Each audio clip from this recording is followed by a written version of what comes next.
Hello and welcome to episode 43 of the Victorian Studio podcast.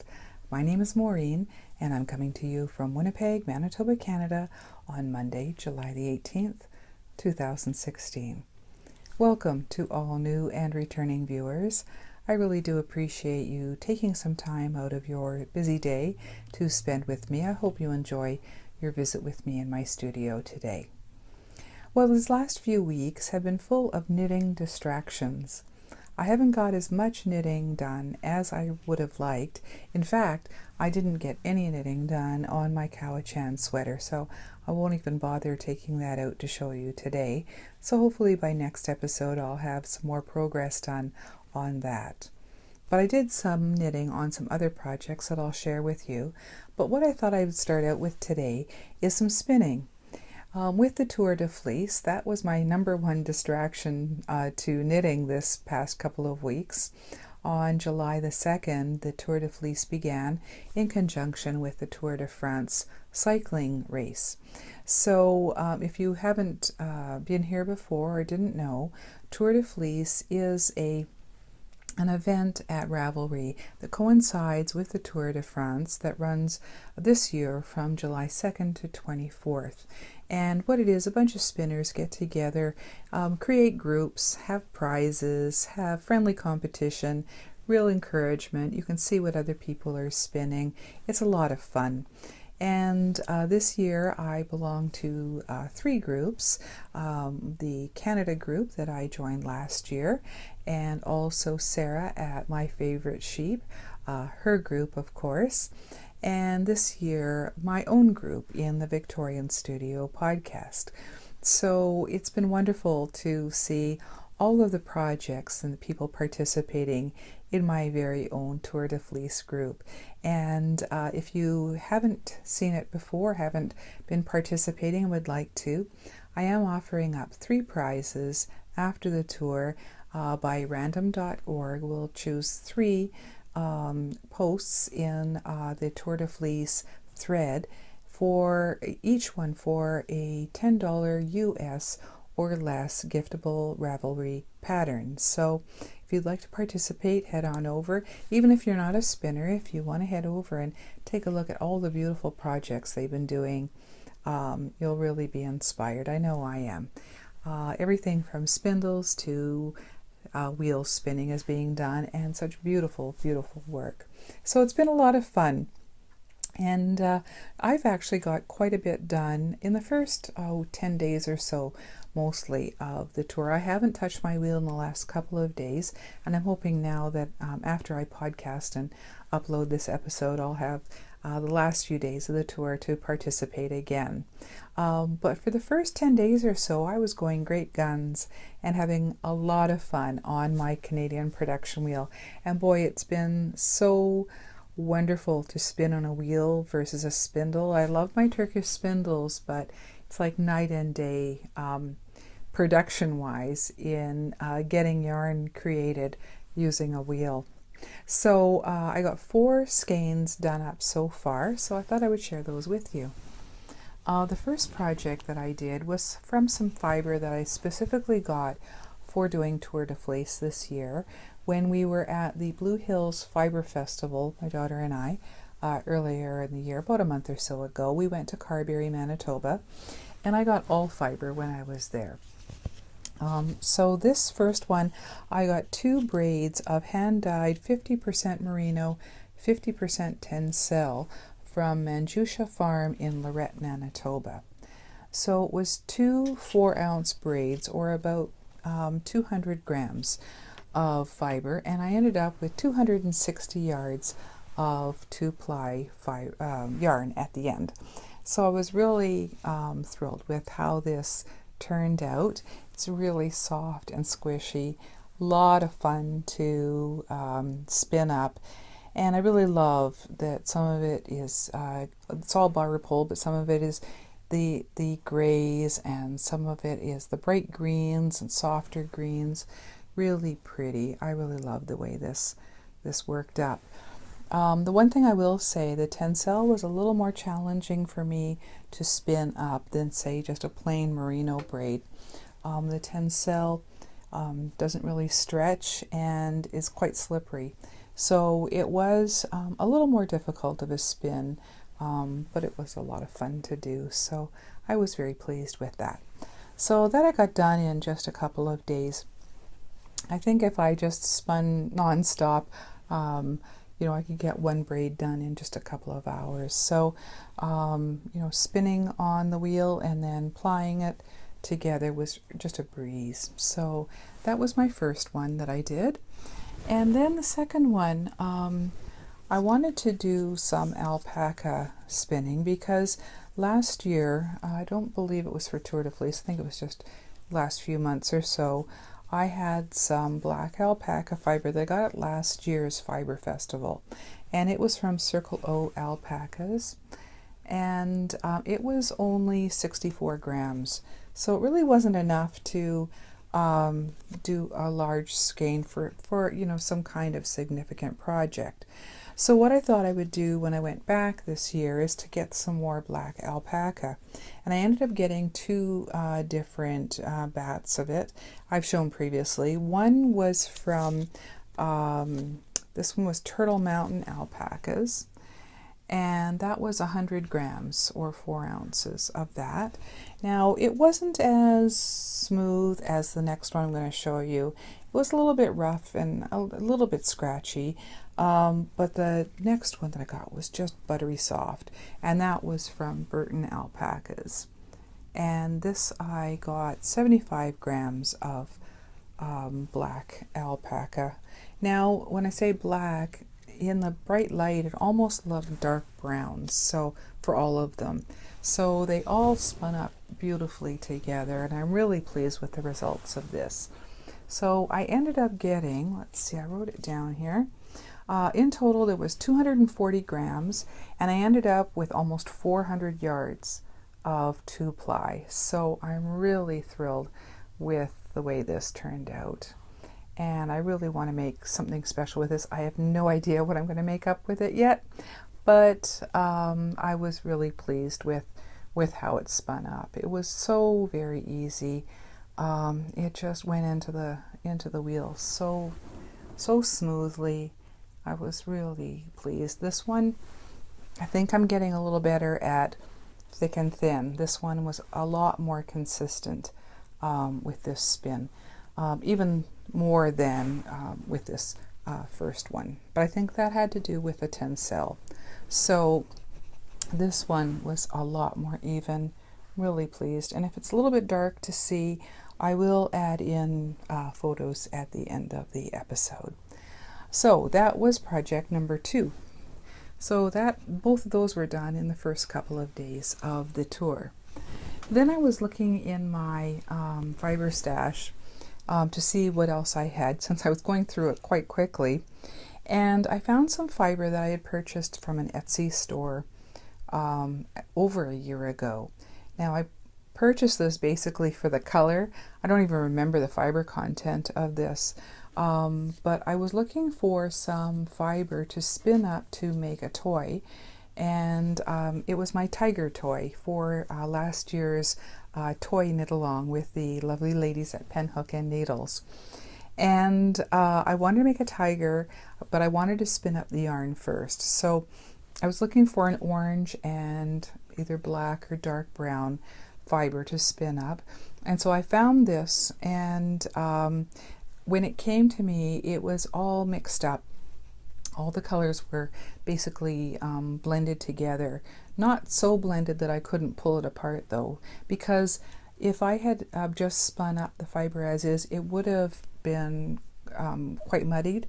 So what I wanted to do was split out the dark brown from the orange and the yellow, and then use most of the orange and some of the dark brown for the tiger stripes, for the tiger toy. So I'll put a picture in here of Raja the tiger that I ended up knitting up for the toy knit along.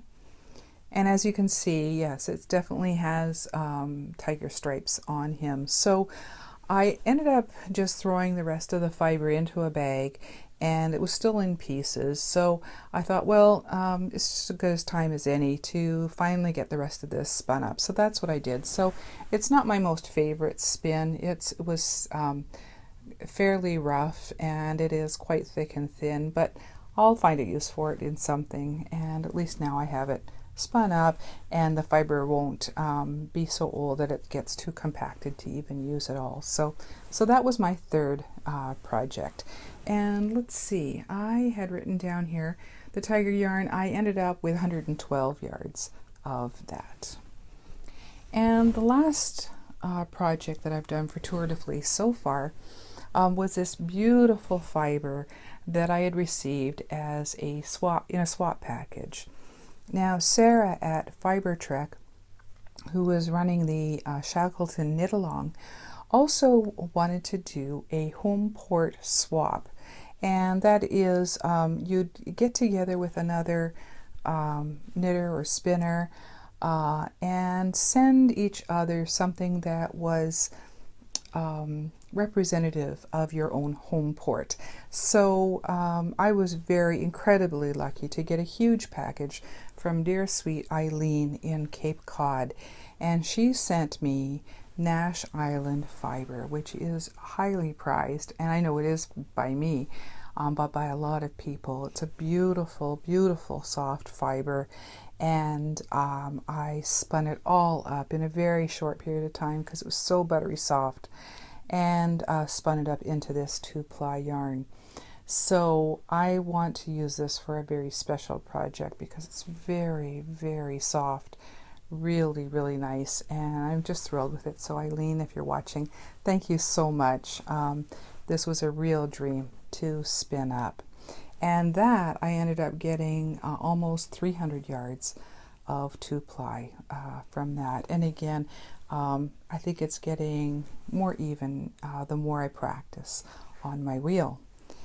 Now, the one thing with using an antique wheel, I will say, versus a modern one, is you're fairly limited into how much you can spin at a time, depending on your bobbin size. My bobbin on my CPW isn't the biggest, so I will say all my yarns do have knots in them, but I don't care, they're for me. I'll work around that when I'm knitting something up.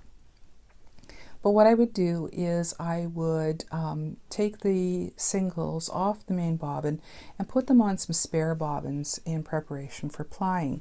Now, what I did in the past, both with my Turkish spindle and when I first got my CPW, is I would have either balls or the bobbins rolling around the ground while I was plying up my yarn. So I knew if I was doing a lot of spinning this time that I really should invest in a Lazy Kate. And for non-spinners out there, that's just a mount that you put the bobbins on so they'll spin held on that you can then ply from. But when I priced out a lot of Lazy Kates online, most of them I think were in the States, they're fairly pricey, and especially when you take into the exchange rate and shipping and that kind of thing. And so instead of even building myself one, I thought I would go even the more easy route and just use something from the dollar store. So what I did was I had two antique bobbins that I've been using.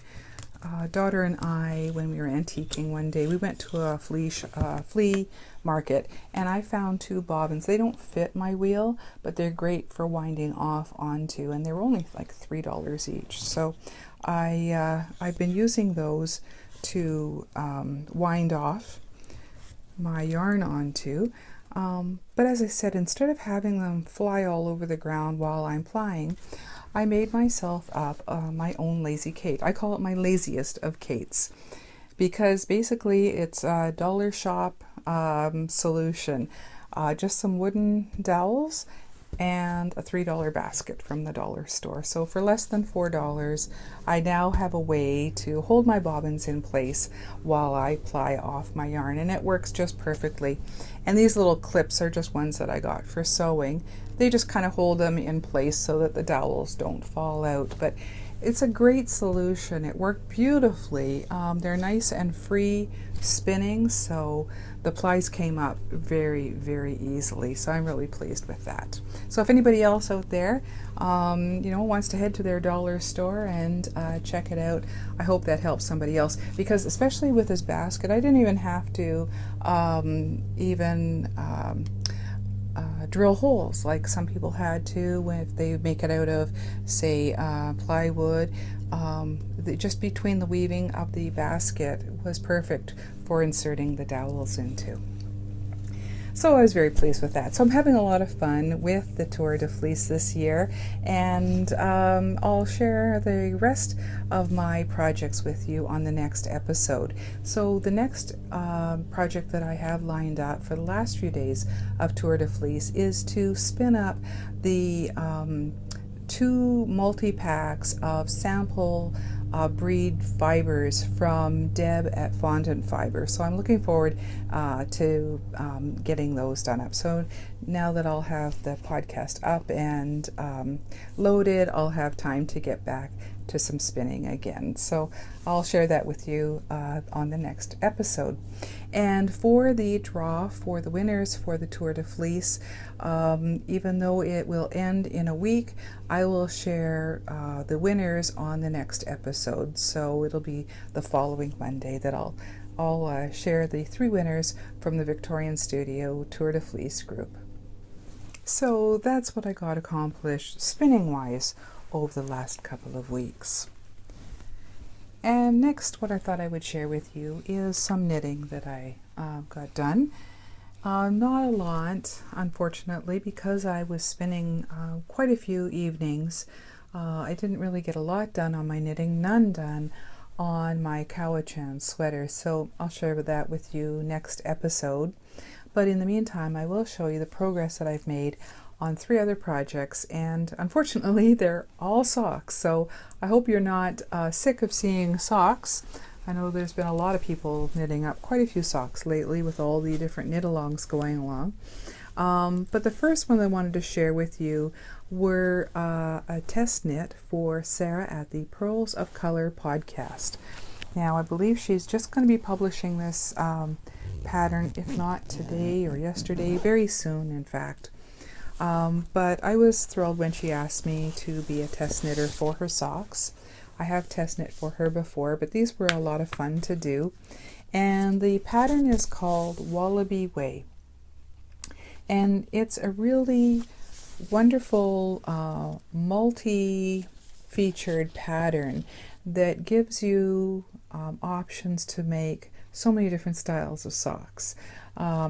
They can use one of 3 of the patterns that she has in here. They're all sea themed.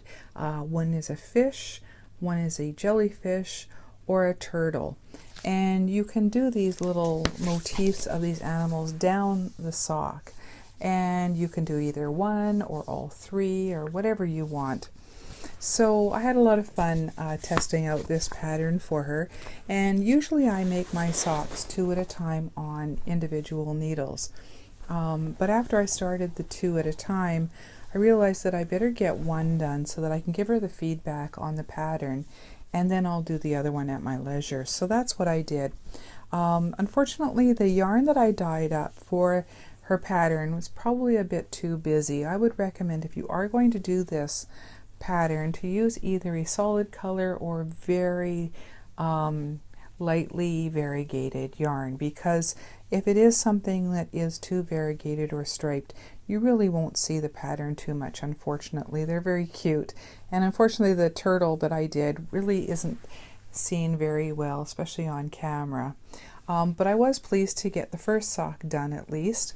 And what I did was I just carried on. I did the turtle at the top, and then I just carried on doing the purl stitches all the way down the foot, so that kind of had that little design feature on there. So I did the first one, and now I am working on the second. So I should have that done soon, because they're very shorty socks. Usually I make my socks longer, but these ones, because they were a test knit, I wanted to get them done fairly quickly. So I was really pleased with how she did her heel turn. And as I mentioned before, I'm going to incorporate her suggestions on that in my future sock knitting, because it was a lot easier the way that she had explained it and instructed on how to do her heel. So much easier than the ones I was doing before. So thank you so much, Sarah. I was really very pleased that you asked me to test knit for you, and good luck on your pattern. Now, she has been very sweet to offer a free pattern to one of the Victorian Studio podcast viewers. So what I'll do is when I load up this podcast episode on the groups on Ravelry, I'll start a thread for a draw for one of her patterns for the Wallaby Way. So all you need to do is be a member of the Victorian Studio podcast group and just enter in that thread. I don't know if I'll have a special prompt or anything. I'll decide on that, but I'll have that in the thread. And I'll have it open for a couple of weeks until I podcast again, and then make a draw for a winner of her pattern. So thank you again, Sarah. That was a lot of fun to do. So the second project that I wanted to share with you again was a pair of socks, and this time it was for the Canada Knit Along. And this is in one of the bags that I created. I did 2 other bags with notion pouches, the same, that will be given away as prizes. Actually, I'll probably might as well show you that. Before I show you the socks, I will show you the prizes that we'll be giving away for the Canada Knit Along. Now, this knit along is was first started by the lovely ladies at the Tangled Skeins podcast, and what it is, it's a cross Canada podcaster knit along. So there are many of us Canadian podcasters who are hosting their own giveaways for this KAL. It started July the 1st, which was Canada Day, and will end on September the 30th. So there's still plenty of time to enter. There are 2 threads in the Victorian Studio podcast group. There's a chatter thread and a finish objects thread, so there's lots of prizes to win. Check those out and check out the rules there if you're interested in participating. You don't have to be Canadian, you just need to have something that is related to Canada, either the yarn, the pattern, the designer, or even something that is related to Canada. So all you need to do is explain that on your entry. So for the Victorian Studio podcast group, I've created a couple of my own bags. I got this fabric at the fabric store. I thought this maple leaf design was nice, and some maple leaf charms to go on those bags. And each one is lined in some nice plaid material. And so there's 2 of those, and each one will come with its own matching notions bag, and inside the notions bags are also the plaid material. So those are 2 prizes that will be given away to our group. And also I will pair up both some Canadian candy and some stitch markers that I've created. So the Canadian candy, these are chocolate bars that I got from the Rocky Mountain Chocolate Company, and that's a Canadian company. So this is milk chocolate with maple cashews. So 3 winners. 3 winners will each get 1 chocolate bar and 1 set of stitch markers that I created myself as well. And I'm going to talk about at the end of the podcast the store that I go to get my supplies for making stitch markers and progress keepers now. It's an awesome store here in Winnipeg. So there's 3 of those, and also thrown in with all of those is some maple candy, of course, that I got. My granddaughter and I went out for Mother's Day. I found at Pine Ridge Hollow some of these great maple leaf candies. So that's what I'll be giving away in our group. But I'm also participating in the knit along in other podcasters groups. So I wanted to create and also participate along with our group, of course, not for prizes, but do a couple of Canadian themed projects as well. And one was the Cowichan sweater that I'm continuing to work on, and the other is this pair of socks that I'm doing, that I got some yarn last year from Fishknits Yarns, and it reminds me of the Hudson Bay blankets, and it's called Canadiana. So there's the Fishknits logo. It is some self-striping superwash merino.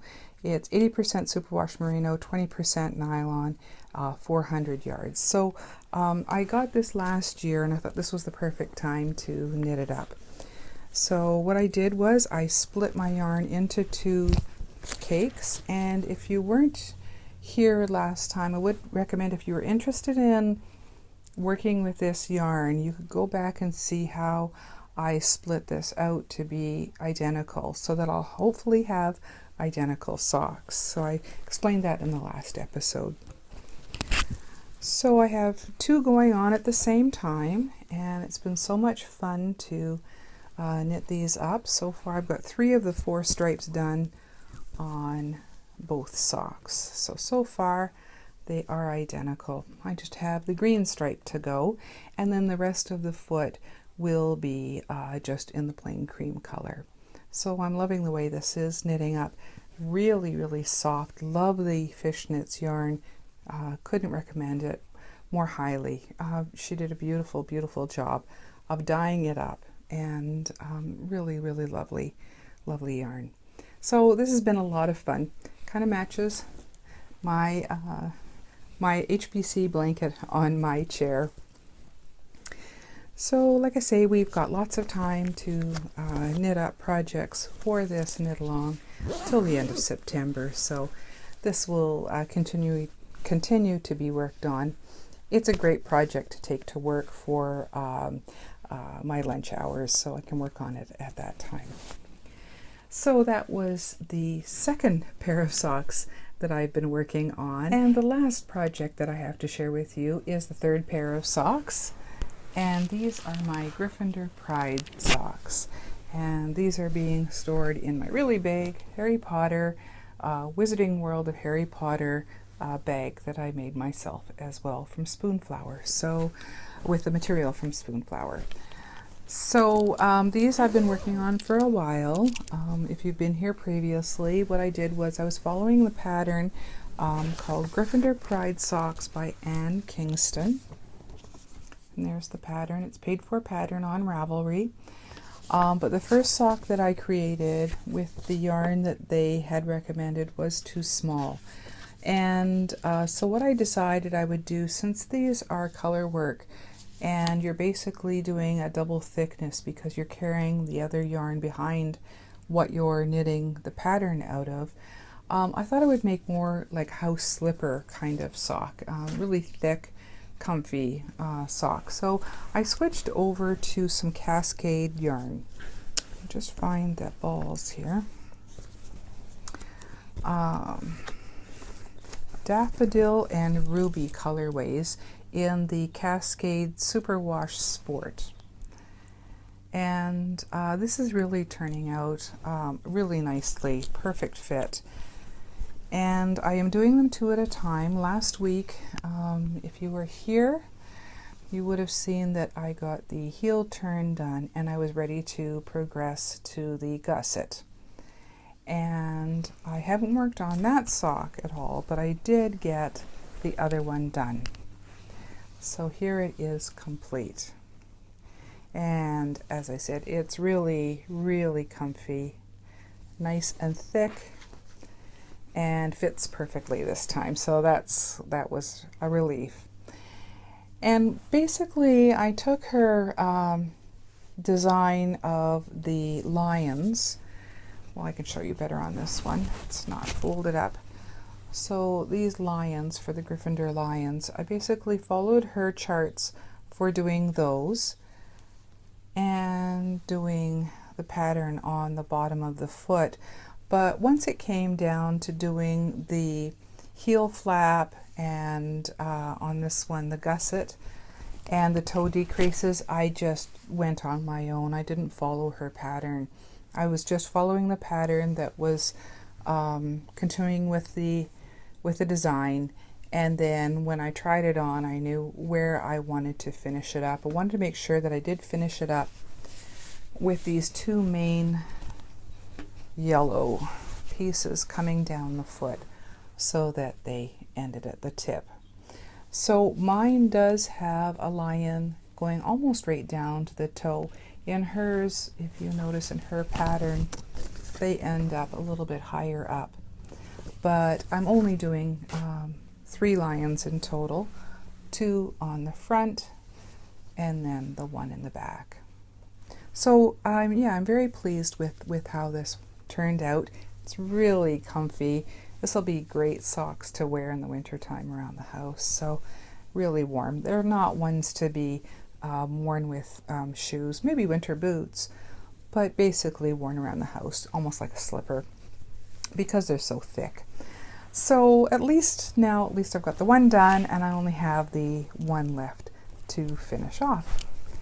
So that was that project. That one I started for the Harry Potter knit along at inside number 23 with Katie for that knit along. So I didn't get finished for that, but I will be entering all of my socks in the Bakery Bears sock knit alongs, and I think a few other knit alongs that will be eligible for doing each of these. So that'll be a lot of fun to do. So that's it for knitting. What I wanted to also mention was I had received a couple of questions on where I got my supplies for making stitch markers and progress keepers.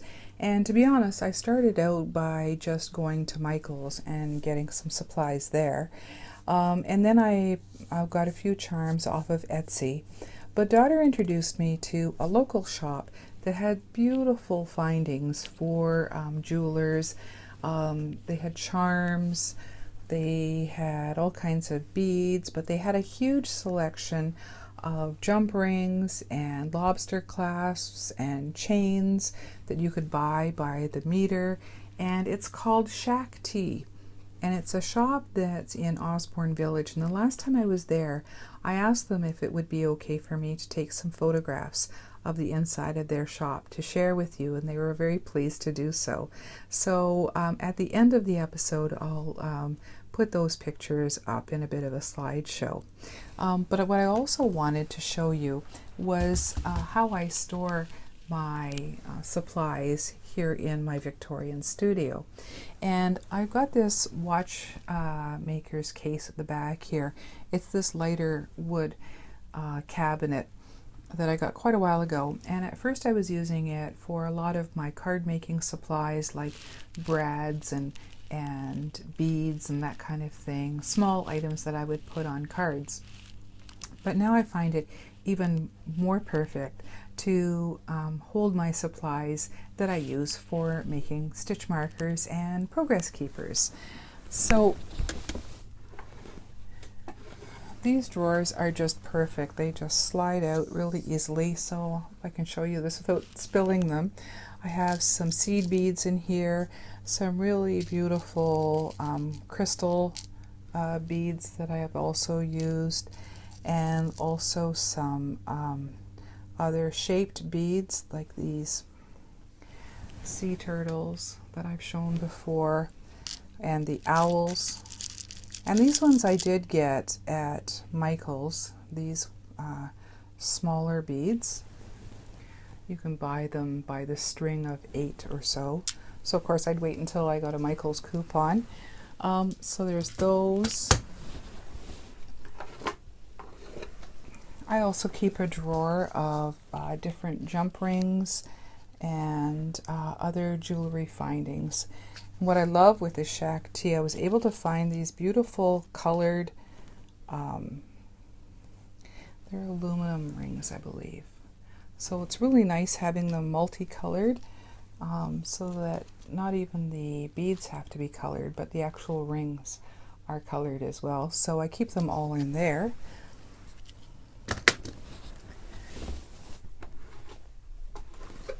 And also at the Shack Tea, they had these beautiful charms. Now, previously I've got charms online. Here's some that I got in an Etsy shop that are bear paws. I'm going to be putting these on some bags that I'm going to be doing, bags and probably stitch markers or progress keepers in the fall. Here's the lion that I used for my Harry Potter sock stitch markers. So those smaller ones I got from an Etsy shop, but at Shack Tea they have these beautiful, beautiful big charms I thought would look good on some bags. So it's beautiful folded leaf. There's some plain leaves. I even got a Game of Thrones one I'm using on a on my work keychain. So yeah, I have the direwolf from Game of Thrones in there. So these, like I said, these drawers are perfect for holding all kinds of goodies that I create with. So I thought you'd be interested in seeing those, and I hope you enjoy seeing pictures from inside the store as well and see their huge selection. You can find just about any kind of charm or bead that you might be looking for. So anybody who lives at least in the area, I hope that you'll have fun shopping at Shack Tea in Osborne Village. So I think that's it. Yeah, looks like everything I've pulled up is done. So I will be back again in 2 weeks to share more with you, both spinning from the last of the Tour de Fleece, some updates on my Canada knit-along projects, and hopefully something different than just socks to share with you next time. So until then, thank you everyone for stopping by. I hope you enjoyed your visit, and have a great couple of weeks, and we'll see you for episode 44 in 2 weeks' time. Until then, bye-bye everyone.